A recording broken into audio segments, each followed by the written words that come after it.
Angelus Guari, soy alumna del primero Betty del 13 y hoy estaremos hablando en un nuevo video con un nuevo tema de dispositivos de almacenamiento. Prácticamente todos los días en nuestro día a día, al hacer alguna actividad, al realizar algún trabajo o alguna función, estamos utilizando nuestro dispositivo electrónico. Ese dispositivo electrónico posee un nivel y una capacidad de almacenamiento y memoria determinados. Entonces deberíamos tener un cierto concepto y una cierta idea de qué es, para qué sirve, cuáles son sus componentes, cuáles son sus características y prácticamente saber qué es y para qué sirve. Los dispositivos de almacenamiento tienen el propósito de almacenar y guardar aquellos datos de la computadora que no estén utilizando. El almacenamiento tiene tres ventajas sobre la memoria, las cuales son: hay más espacio en el almacenamiento que en la memoria. El almacenamiento retiene su contenido cuando se apaga el computador. El almacenamiento es mucho más barato que la memoria. Nos recalca y nos resalta tres características en las cuales el almacenamiento es superior que en la memoria. El medio de almacenamiento más común es el disco magnético. El dispositivo que contiene el disco se llama unidad de disco drive. La mayoría de las computadoras personales tienen un disco duro no removible. Además, usualmente hay una o dos unidades de disco flexibles. Prácticamente se utiliza en una computadora personal un disco duro como el archivero principal, ya que este posee una gran y amplia capacidad de almacenamiento, en tanto el dispositivo o el disco flexible no, porque se utiliza más el disco flexible para intercambio de programas o instalación de nuevos programas, o para también hacer una copia de respaldo del disco. La memoria principal o RAM es una de las categorías en las cuales se divide la memoria. Es el acrónimo de Random Access Memory, memoria de acceso aleatorio. Es la que cumple la función de guardar los datos que está utilizando en el momento presente y pierde esos datos cuando el ordenador se apaga. Se llama de acceso aleatorio porque el procesador accede a la información que está en la memoria en cualquier punto sin tener que acceder a la información anterior o posterior. Tipos de memoria ROM. Nuestra PC está provista de diferentes tipos de zócalos, según su antigüedad, y pueden que utilicen memorias ROM de DDR, DDR2, DDR3 o DDR4. El DDR. La memoria DDR trabaja transfiriendo datos de manera simultánea y en un mismo ciclo de reloj, con una transferencia de un volumen de información de 8 bytes en cada ciclo de reloj. El DDR2 posee notables diferencias, entre las cuales la más significativa tiene que ver con el valor de transferencia mínima, ya que en la tradicional DDR es de 1600 megabytes por segundo. En cambio, en el DDR2 se duplica a 3200 megabytes por segundo. La DDR3 incorpora mejoras increíbles, ya que puede transferir datos a una tasa efectiva de 800 a 1600 megabytes, superando a la DDR, ya que la DDR2 tiene una tasa de 533 a 800 MHz y la DDR2 de 200 a 400 MHz. La DDR4. La DDR4 posee un nivel de transferencia y una velocidad de 2667 MHz y una tasa de transferencia de 21.300 MB por segundo, lo cual es una gran diferencia viniendo desde la DDR hasta la DDR4. Eso indica que la evolución de velocidad, de capacidad y de procesamiento va aumentando de acuerdo a la necesidad que va. La memoria ROM. La memoria ROM es otra de las categorías en las cuales se divide la memoria. La computadora también trabaja con la memoria denominada ROM, Read Only Memory. Se trata de una memoria de solo lectura, ya que la mayoría de estas memorias no pueden ser modificadas debido a que no permiten su escritura.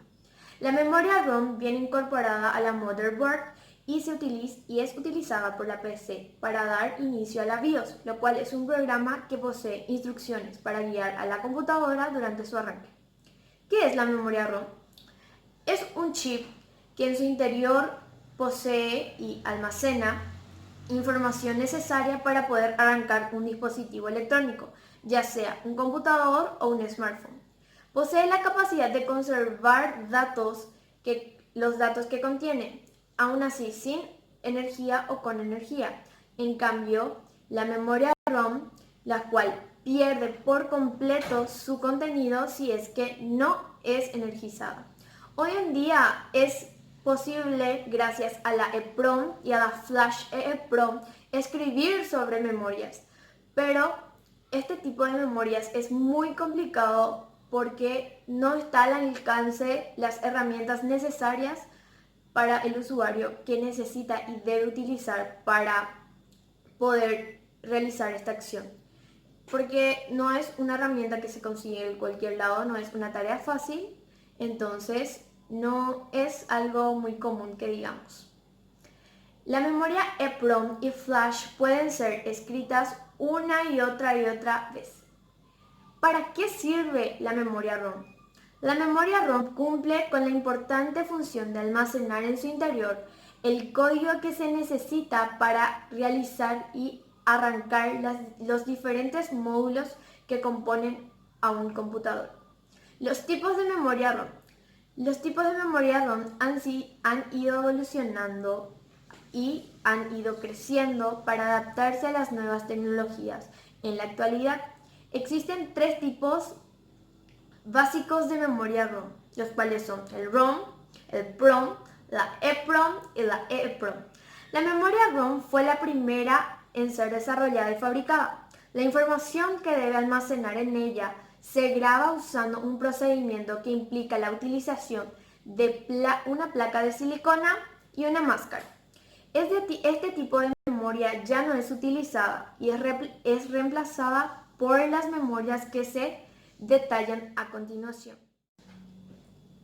El PROM, Programmable Read Only Memory. Las memorias PROM, también conocidas como memoria programable de solo lectura, vieron la luz a fines de los años 70. Su programación se efectuaba a mando de unos determinados componentes eléctricos y llamados diodos, con una sobrecarga de tensión mediante un dispositivo conocido como programador ROM. Los diodos afectados con la carga corresponden al número 0, mientras que los demás corresponden al número 1. El EEPROM, Erasable Programmable Read Only Memory. La memoria de tipo EEPROM son básicamente memorias de tipo PROM, pero que tienen la particularidad de poder borrarse. El modo de programarse es a través de unos rayos de luz ultravioleta que penetran en el circuito a través de una ventana encapsulada en un chip.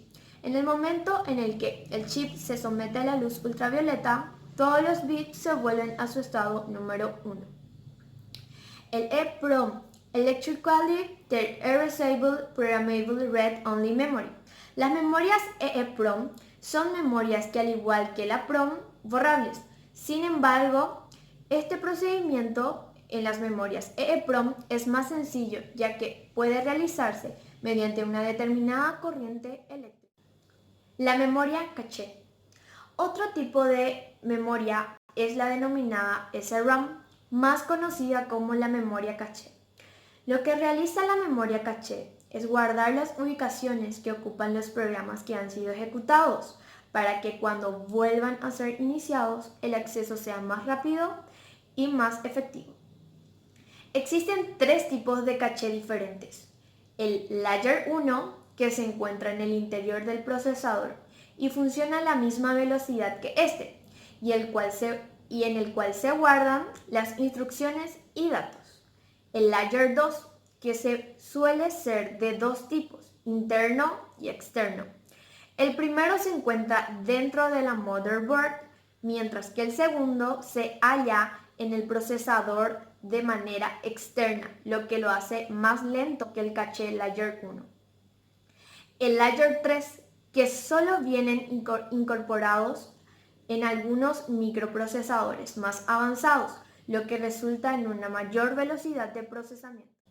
Tipos de almacenamiento secundarios, los cuales son dispositivos de almacenamiento magnético. El almacenamiento magnético es un dispositivo de almacenamiento de datos en donde se utilizan patrones magnéticos para representar datos. Ejemplos: disquetes, discos duros, cintas o papeles magnéticos.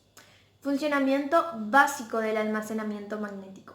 Para leer la información, el cabezal de lectura detecta la polarización de cada sección de la superficie magnética paralelas y transformando en dos posibles estados, 1 o 0. Dispositivos de almacenamientos ópticos. El almacenamiento óptico es un tipo de almacenamiento de datos en donde se utiliza un láser para escribir o sobreescribir y leer el disco óptico. Ejemplos: CD, DVD y Blu-rays. Funcionamiento básico del almacenamiento óptico. Un láser de escritura quema la superficie del disco óptico, produciendo dos estados posibles, 1 o 0. Dispositivos de almacenamiento en memoria flash. El almacenamiento en memoria flash es un tipo de almacenamiento de datos. Permite que múltiples posiciones de memoria sean escritas o borradas en una misma operación mediante impulsos eléctricos. El soporte flash. Los soportes flash son todos aquellos dispositivos o medios en donde se almacenan datos en memorias flash. Son el pendrive o memoria USB, tarjeta de memoria, unidad de estado sólido o SSD. Las ventajas del uso del almacenamiento flash son el menor tamaño físico, menos consumo eléctrico, no hay partes movibles, se calienta menos. Además, el costo ha ido decayendo al paso de los últimos años.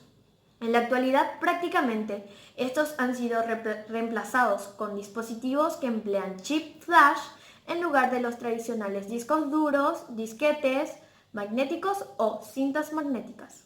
Almacenamiento en red y en la nube. El almacenamiento en red o en línea es un tipo de almacenamiento de datos, donde los datos son almacenados o accedidos a través de una red de computadoras, la cual puede ser una red local, internet, etc. Dentro de esta categoría de almacenamiento se incluyen el almacenamiento en la nube o en internet. La nube. El almacenamiento en la nube es un tipo de almacenamiento de datos, en donde la información se guarda en la llamada nube internet.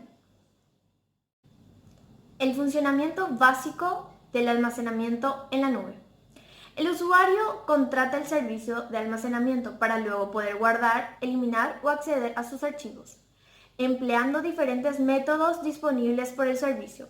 Los métodos usuales de acceso a la nube son a través de una unidad virtual dentro de una computadora, a través de una aplicación en el celular, la cual permite acceder a los archivos, a través del navegador previamente autenticado. Los servicios de almacenamiento en la nube son muy baratos, debido a que el costo de almacenamiento físico de los datos han ido bajando fuertemente con los años. Entonces, en este video hemos aprendido y hemos descubierto cuáles son las diferencias, las características de los dispositivos de almacenamiento y de las memorias. Hemos diferenciado qué es un dispositivo de almacenamiento, en qué se divide, qué es un dispositivo de memoria, en qué se divide, cuáles son sus características, cuáles son sus funcionamientos y cuál es el procedimiento que se emplea para su utilización correcta. Muchísimas gracias por ver el video, espero que dejen su like y sigamos así bien juntitos y sigan viendo nuestros próximos videos, los cuales serán muchísimo mejor. Prometemos mejorar, yo prometo mejorar en mi edición, en mi contenido y hacer que este video les sea productivo a todos ustedes. Muchas gracias, no olviden suscribirse, que tengan un lindo día.